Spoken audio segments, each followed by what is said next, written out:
오늘은 계명을 지키며 행하라. 계명을 지키며 행하라. 첫 번째 말씀을 상고합니다.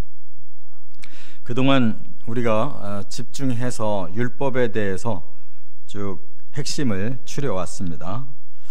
그런데 오늘은 이제 계명이라고 이렇게 말씀을 했어요. 율법과 계명이 뭐가 다르냐? 크게 말하면 계명입니다. 계자는 경계할 계자의 목숨명이에요. 그러니까 우리가 살고 죽는 문제를 하나님께서 주신 이 명령입니다. 그래서 계명 그러면 십계명만이 아니라 창세기부터 신명기까지 하나님이 주신 소위 말해서 613가지의 그 율법, 그걸 다 포함해서 계명이라고 말씀했고, 그걸 지키며 행하라 이렇게 명령했어요. 이게 결론이에요. 하나님이 계명과 율법을 주시면서 우리에게 하시는 말씀은 이거 지키고 행해야 된다 이렇게 말씀했어요. 그래서 그 하나하나의 법조문, 그걸 율법이라고 그러고 그걸 토라라고 그래요. 토라. 토라라는 말은 이제 가르침, 교훈을 말하는 거예요. 그리고 이제 계명이라고 하는 것은 미tz바라 그래가지고 명령을 말하는 거예요. 명령. 그렇기 때문에 우리는 하나님의 명령을 따라서 이제 하나하나의 교훈을 우리가 새기고 그대로 실천하라는 그런 말씀이 바로 이 율법을 마감하면서 결론이에요. 이제 여기까지가 이제 창세기, 출애굽기, 레위기, 민수기, 신명기 5권을 이제 마감을 하게 됩니다. 그리고 이제 앞으로는 이제 여호수아를 통해서 가나안 정복 시대로 들어가는 거예요. 이렇게 이제 이스라엘 백성에게 마지막으로 당부하는 말씀이 계명대로 살아라 그 말입니다. 자, 그러면 왜 계명대로 살아야 되느냐, 그 이유를 알아야 되잖아요. 또 하나는 어떻게 해야 계명대로 사는 거냐, 그 방법도 알아야 되고, 그 다음에 그렇게 함으로써 하나님 우리에게 뭘 주시려고 하시는 거냐 하는 그 하나님의 축복을 우리가 이제 알아야 된다 그 말이에요. 그런데 오늘 이제 첫 번째 말씀이 여기까지고, 이제 반대로 다음 시간에는 반대로, 만약에 계명을 지켜야 될 이유도 알았고 방법도 알았고 주어지는 복도 뭔지를 알았는데 만약 지키지 않는다면 어떻게 될 거냐, 그거를 이제 다음 시간에 말씀하고 있어요. 그리고 결국 율법이라고 하는 거는 이제 불완전한 법이 돼서 하나님이 새로운 계명을 주셨어요. 그게 이제 예레미야 31장 31절부터 33절에 보면 내가 새 언약을 주겠다 하시면서 이제 율법 대신에 복음이라고 하는 계명을 주신 거예요. 그래서 율법과 계명은 이제 합쳐져야 하나가 되는 거고, 그래서 이것을 우리가 제대로 지키면 이제 완전한 구원이라고 하는 축복이 임하는 것입니다. 그래서 오늘 세 가지로 말씀을 나눕니다. 첫째가 지금 우리가 읽은 31절부터 33절까지 계명을 지키며 행해야 할 이유를 밝히셨어요. 간단히 세 절 안에 왜 계명을 우리가 지켜야 되느냐 이유를 말씀했는데, 여기 보니까 일단 31절에 내 계명을 지키며 행하라, 나는 여호와이니라, 하나님의 절대 명령이라는 것을 밝히고 있어요. 내가 너희들에게 준 계명, 너희들이 해야 할 일은 그걸 지키는 일이다, 행하는 일이다, 이렇게 말씀했어요. 그러면 왜 우리에게 주셨느냐, 그 뒤에 32절에 끝에 보면 나는 너희를 거룩하게 하는 여호와요 그랬죠. 왜 내가 너희에게 이걸 지키고 행하라고 명령했느냐면 나는 너희를 거룩하게 하기 위해서다, 그런 말이에요. 그러니까 사람은 어떻게 살아야 되느냐, 바로 하나님을 닮아서 거룩하게 살아야 된다는 게 이게 첫 번째 우리가 행해야 될 일이에요. 이 거룩은 바로 하나님의 모든 속성이고 우리가 하나님께 창조하셔서 우리를 사랑의 대상자로 삼으신 것은 하나님과 똑같은 성품, 거룩의 성품을 가지고 영원히 의롭고 선하고 거룩해야 영원히 하나님과 함께 살 수가 있기 때문에 그 첫째 조건이 바로 하나님이 거룩하신 것처럼 너희도 거룩해야 된다. 그러려면 내가 준 이 법을 잘 지켜라. 그대로 행해라. 그 말이에요. 우리는 왜 예수 믿는지를 몰라요. 그냥 우리가 마음이 뭔가 평안이 안 오고 뭔가 사는데 그냥 앞길이 콱콱 막히고 병이 났는데 좀 고쳐야 되고 돈이 없는데 좀 하나님이 좀 복을 좀 주셔야 되고 이렇게 우리의 필요에 의해서 하나님 믿으려고 그러는데 하나님 그런 차원이 아니에요. 하나님이 원하시는 건 하나님처럼 되라는 거예요. 거룩하고 의롭고 선하라. 그러면 천국은 우리가 지금 바라고 원하는 모든 게 다 해결된 곳이에요. 그것은 병이 없어요. 저주가 없고, 그것은 죽음이 없고, 평화와 또 하나님의 영원하신 생명력과 그리고 모든 것이 다 갖춰진 축복만 있는 곳이에요. 그러니까 그거를 우리가 얻고 싶어서 그 하나님을 믿는 게 아니라 하나님이 그걸 주고 싶어서 우리에게 깨닫게 해주시는 것이 이 계명이라는 거예요. 그러니까 우리 생각을 자꾸 하지 말고 우리 생각을 내려놓고 하나님이 원하시는 그 뜻, 하나님의 계명만 자꾸 심고 그대로 살면 되는 거예요. 이게 바로 중요한 원리인데 사람들은 다 자기 생각으로 필요한 것을 찾고 있어요. 그건 종교고, 하나님이 우리를 선택해서 우리를 그렇게 만들어서 주려고 하시는 것이 하나님 계획이라는 거예요. 그게 계명이에요. 그래서 우리는 이거저거 자꾸 따지지 말고 하나님이 뭘 원하시는가 그것만 행하면 우리가 바라고 원했던 것 이상으로 완전하고 영원한 세계를 얻는 거예요. 우리 애들은 겨우 지가 원하는 건 사탕이고 겨우 원하는 건 아이스크림이고 뭐 원하는 건 빵이고 이렇게 자조부리한 걸 자꾸 원하잖아요. 우리 부모가 그거 계속 주면 어떻게 되겠어요? 뭐 충치 생기고 뭐 너무 많이 먹어서 병나잖아요. 그러니까 조절을 하고 부모가 시키는 것만 그대로 하면 가장 건강하고 이상적으로 성장하듯이 하나님의 마음을 품고 우리를 반대로 내려다 봐야 된단 말이에요. 그래서 하나님이 계명을 지키고 그대로 행하는 것이 최선의 삶이라는 것을 우리가 깨달아야 될 줄 믿습니다. 그렇게 하면 뭐가 빠져나가느냐? 죄가 빠져나가는 거예요. 우리 마음대로 했다가 죄졌잖아요. 그래서 죄의 후유증을 앓고 있어요. 그래서 우리는 죄를 지면은 하나님 앞에 벌 받는다는 두려움 때문에 또 저주를 받아가지고 온갖 것이 다 고장나 있어요.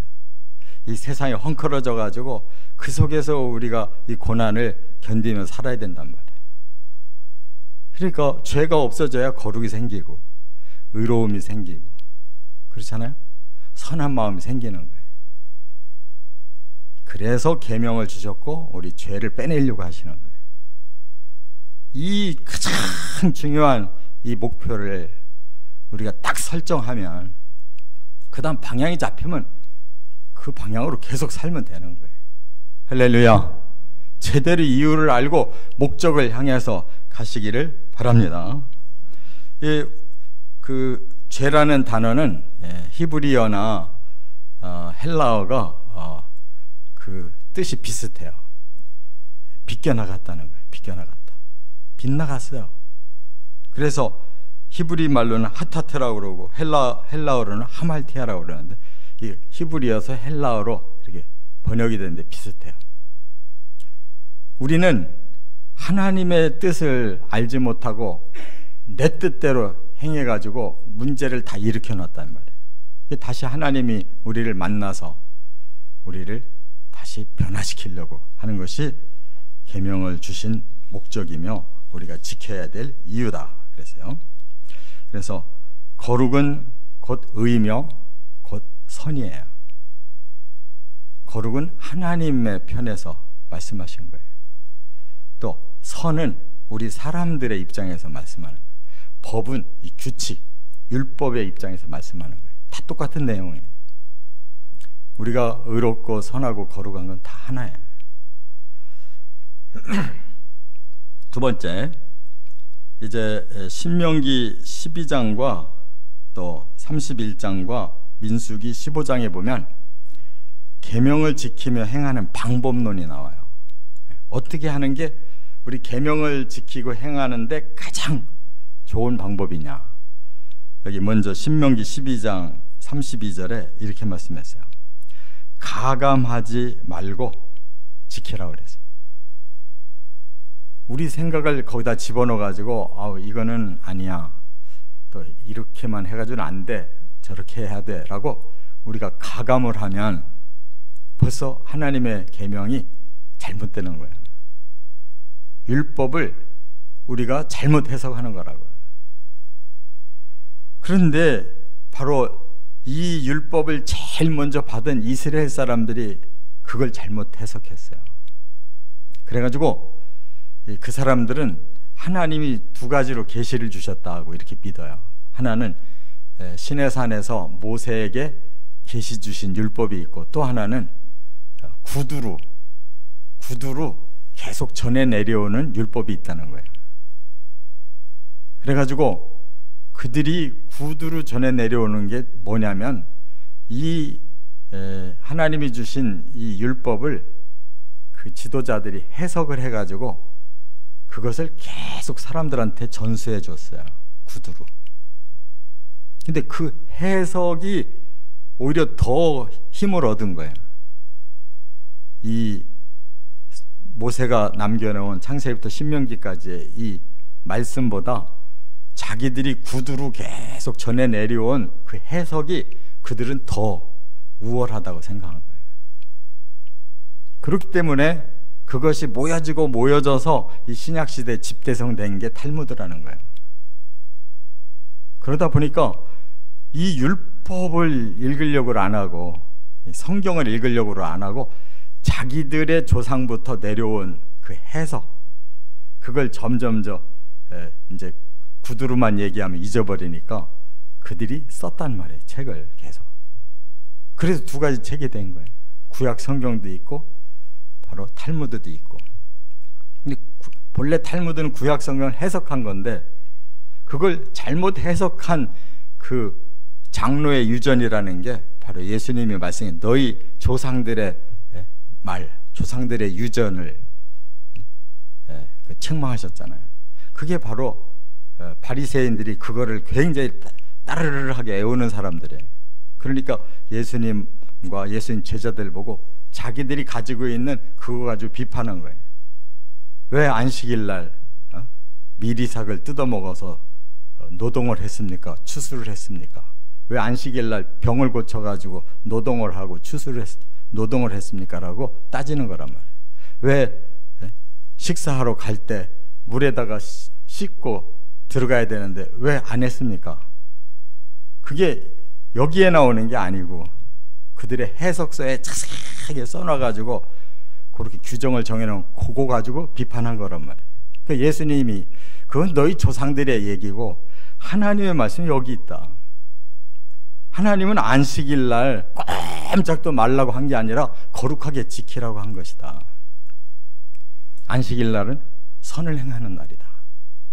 그래서 사람도 고쳐줘야 되고, 배고프면 미리상 먹는 것이 뭔 추수냐, 그게 무슨 노동이냐, 너무 의식이고 그 형식이다. 예수님이 정리해 준 거예요. 그러니까 우리는 구약 성경만으로 충분한 줄 믿으시 바랍니다. 예수님이 그렇게 말씀했어요. 조상의 그 유전을 잘라버렸다고. 예수님은 그렇게 나가면 안 되는데 이스라엘 사람들은 그 유전을 지금까지 2000년 동안 끌고 오고 있는 거예요. 그렇게 저주받고 매를 맞고 말살을 당한 민족인데 아직도 이 구약 성경으로 못 돌아오고 있다니까. 그래서 제가 앞에서 말씀한 붉은 암송아지의 규례를 그들이 확대 해석해가지고 지금도 마지막 타이밍에 그 붉은 암송아지의 제를 준비해가지고 성전을 빨리 짓고 메시아를 모시기 위해 성전과 이스라엘을 빨리 성화시켜야 된다고 지금 거기에 초점 맞추고 있다니까. 근데 2000년 전에 이미 예수님 오셨어요. 성경이 그걸 증거하고 있잖아요. 예레미야 31장에 내가 새로운 언약을 너에게 줄게 하고 메시아를 보내셔서 바로 그 복음을 성취해 놓으셨잖아요. 2000년 전에 바로 구약과 신약이 이렇게 탁 나왔는데 지금까지 그들은 자기들의 해석서, 조상부터 내려온 해석서만 죽으라고 붙잡고 있으니까 지금 하나님이 이렇게 율법과 계명을 끝내시면서 너희들 가감하지 마라. 계시록 마지막 22장에도 뭐라고 그랬어요? 가감하지 마라. 믿습니까? 계명은 그대로 66권의 성경으로 족한 거예요. 자습서를 더 중요하게 여기면 그는 반드시 이단이 나오는 거예요. 그러니까 요즘 이단들이 엉뚱하게 해석을 해가지고 행음을 갖다가 가장 거룩한 구원의 행사로 그들이 해석하려고 그러잖아요. 그 배후에는 아주 그 엉터리, 그 치밀한 거짓 교리가 거의 뭉쳐서 그렇게 나온 거예요. 세상 사람들이 볼 때는 성폭행이고 그 교리를 보면 그게 가장 거룩한 그 행위란 말이에요. 그렇게 이단은 만들어 놓는단 말이에요. 그래서 우리는 여기 이제 민수기 15장에 보면 이런 말씀을 했어요. 이 겉옷에 이 끝에다가 끝자락에다가 너희들이 술을 만들어라. 이 술이라는 게 뭐야? 저기 실로 이렇게 해서 이렇게 술 늘어뜨리는 거 있잖아요. 그걸 만들으래요. 그리고 청색 끈을 달아서 만들어라. 그리고 항상 나 여호와의 계명을 그걸 보고 기억해라 그랬거든요. 근데 이스라엘 사람들은 그게 무슨 뜻이냐를 보려고 안 하고 그대로 여기 술을 달아서 청색 끈으로 매달아 질질 이러고 다니는 거를 그 사람들은 최고의 순종으로 본단 말이에요. 그래서 그 구약 성경의 율법의 의식을 그 사람들은 그대로 받아들이고 그걸 다 세밀하게 잘게 잘라가지고 그렇게 탈무드에 써있기 때문에 그대로 안 하면은 뭐 큰 죄를 짓는 거라고. 예수님은 뜻을 봐라. 왜 그렇게 하셨느냐? 그게 시청각 교육이라는 거예요. 너희 눈에 계속 하나님의 말씀이 기억나게 하는 그런 것들을 보게 만들으라는 거예요. 그 다음에 계속 들으라는 거예요. 그래서 신명기 31장 9절에는 율법을 계속 낭독해줘라 그랬어요. 이미 하나님이 모세에게 주신 그 율법이 있잖아요. 계명이 있잖아요. 그거를 계속 낭독해 주래요. 더 이상 거기다 가감하지 말고 자꾸 옷을 달지 말고 그거는 의식적으로 계속 그걸 보고 하나님이 우리에게 이렇게 계명을 주셨지 라고 얼른 깨닫고 바로 율법으로 돌아가라는 거예요. 근데 그 사람들은 그 형식을 계속 붙이는 것이 하나님의 말씀이라고 생각하고 계속 붙이는 거예요. 이마에도 붙이고 팔뚝에다가도 붙이고 집안에 들어갈 때 들며 날며 기둥에다가 붙여놓고 뽀뽀하고 그럼 그게 끝이에요. 제 아무리 성경책에다 뽀뽀하면 성경책의 내용이 우리한테 들어오냐고. 행위만 나오지. 하나님의 뜻은 시청각으로 보고 듣고 해서 하나님의 뜻이 뭔가를 확실하게 깨닫고 그대로 행하라는 거, 실천하라는 거예요. 할렐루야. 이게 방법인 거예요. 근데 우리 기독교도 지금 자꾸 형식을 만들어 놔가지고 초대교회에 뭐 직분이 몇 가지나 있었어요. 사도 아니면은 집사밖에 없었잖아요. 사도는 말씀과 기도를 주로 하고 집사는 교회 공동체를 잘 섬기고 그래서 구제도 하고 그게 교회의 가장 중점적인 일인데 여기에다가 수없는 직분을 갖다 붙이고 수없는 형식적인 그런 이 운영 규정을 만들어 가지고 그게 거꾸로 됐다. 말씀이 중요한 거고 기도가 중요한 거고 섬김이 중요한 건데 그 이외의 것만 하고 있어요, 교회가 지금. 그래서 안 된다는 거예요. 그 다음에 끝으로 세 번째, 레위기 26장 3절부터 13절에 보면 계명을 지키며 행하는 자의 축복이 뭔가를 여기 말씀했는데, 레위기 26장 4절 이하에 보면 내가 너희에게 산물을 주리라 이렇게 말씀했거든요. 산물, 이게 뭐냐면 생산물을 말하는 건데, 이게 가나안 땅에 들어가면 지금까지 너희는 광야에서 하나도 먹을 걸 못 건지고 직접 하나님이 만나를 주시고 메추라기를 보내시고 바위에서 물을 내서 주시고 이렇게 했잖아요. 근데 이제 가나안 땅에 들어가면 너희들이 농사 짓는 그것이 내가 주는 축복이 될 거다. 그래서 열심히 땀 흘리고 노력하면 바로 거기에서 직접 생산물을 거둬서 먹고 마시며 하나님께 감사하는 삶을 살게 될 거다. 이렇게 말씀한 거예요. 그러니까 가나안 땅은 그냥 광야에서 그 먹었던 만나나 그런 메추라기나 물과 다르게 이제 우리가 노력하면 가능한 곳이에요. 그래서 우리가 땀을 흘려서 거둬들일 수 있는 것이 하나님 축복이라는 거예요. 할렐루야. 맨날 하늘만 쳐다보고 기적만 바라라는 게 아니고 우리가 살 수 있는 터전이 있고 살 수 있는 생산물이 주어지는 것이 복인 거예요. 뭘 자꾸 쌓아놔야 복이 아니고 우리를 이 땅에 보내셔서 영혼 몸이 생존할 수 있는 기본적인 걸 공급해 주시는 게 복이에요. 그 다음에 6절부터 8절에 보면 평화를 주겠다고 그랬어요. 우리 사람은 육은 산물이 있어야 먹고 사는 거예요. 그 다음에 마음은 평화가 있어야 행복을 누리는 거예요. 그래서 육체적으로는 산물을 줘서 먹게 하고 정신적으로는 하나님이 보호하사 진리와 하나님의 성령으로 그들에게 평화를 주겠다는 거예요. 그러면 마음에 평안이 있어야, 두려움이 없어야 사람이 행복감을 느끼는 거잖아요. 그 다음에 9절부터 13절에 뭐를 말씀했느냐? 언약대로 너희에게 번성함을 주리라 이렇게 말씀했어요. 그 말은 뭐냐? 가나안 땅이 그들이 노력해서 얻은 땅이 아니잖아요. 하나님이 언약으로 주신 땅이에요. 그 땅에서 그들이 먹고 그리고 평안을 누리며 그 다음에 하나님의 백성으로 충만해지라는 거예요. 그럼 그들이 육으로만 충만한 거예요? 하나님을 경외하는 성도가 충만해지는 걸 말하는 거예요. 거기를 지금 하나님 나라의 예표로 지금 삼으신 거란 말이에요.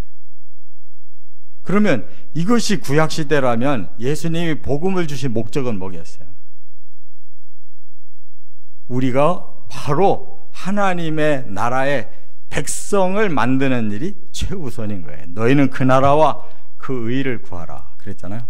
그 나라가 번성해지는 게 첫째 목적이고 그 다음에 그 의를 구하라. 하나님의 말씀대로 살아서 하나님이 주신 평안을 누리라는 거예요.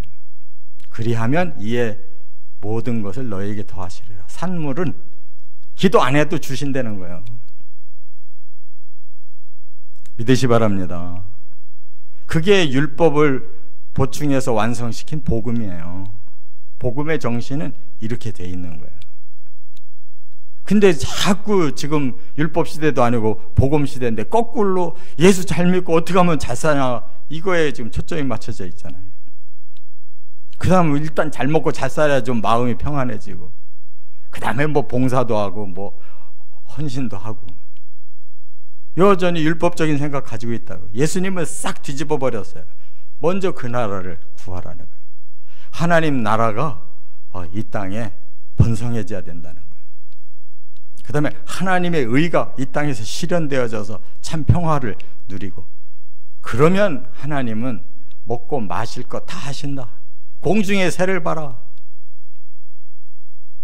다 하나님이 아름답게 먹이고 입히시고 다 하지 않냐. 솔로몬의 영광도 저 들풀 하나만도 못했지 않냐. 그 정도 말씀하셨으면 우리가 알아들어야 될 거 아니에요. 근데 여전히 평생 그냥 거기에 매달려 가지고 분주하게 살아요. 괜히 바쁜 거예요. 실제로 하나님이 원하시는 삶의 스타일로 안 살으니까 괜히 바쁜 거라고. 노력을 해야 되는 방향이 틀렸기 때문에 괜히 분주하고 어지럽고 힘든 거예요. 정리정돈 잘 하시기 바랍니다. 영적인 삶이 첫째가 돼야 되는 거예요. 그러면 하나님이 하나하나 채워주시겠다는데 왜 못 믿냐고. 이렇게 살면 아브라함에게 언약하신 것을 내가 이행하리라 이렇게 말씀하셨어요. 하나님이 이행하시도록 우리는 언약의 방향대로 가면 되는 거예요. 이렇게 해서 율법의 결론은 하나님의 말씀 가감하지 말고 하나님의 말씀이 어떻게 하면 잘 기억나는지 시청각적으로 보고 듣고 그 말씀을 따라서 순종하면 하나님이 나머지는 다 알아서 축복하신다는 거예요. 이렇게 승리하시기를 주의 이름으로 축원합니다.